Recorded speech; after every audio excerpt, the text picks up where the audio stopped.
Sa mabuting balita ngayon ay pinapaalala ni Jesus na ang pagsunod sa Kanya ay hindi laging madali.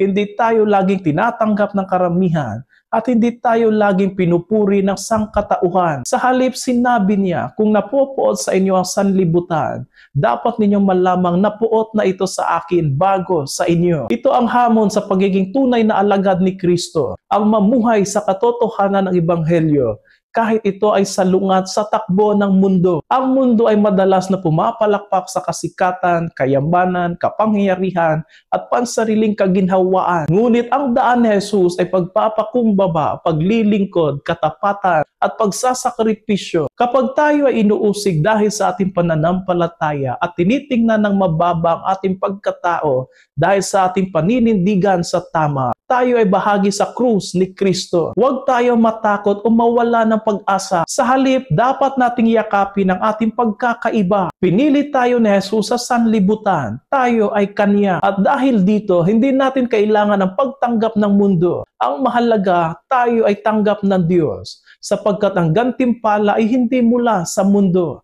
kundi mula sa Diyos na nagsasabi, mapalad kayo kapag kayo inuusig dahil sa aking pangalan, sapagkat mapapabilang kayo sa aking kaharian.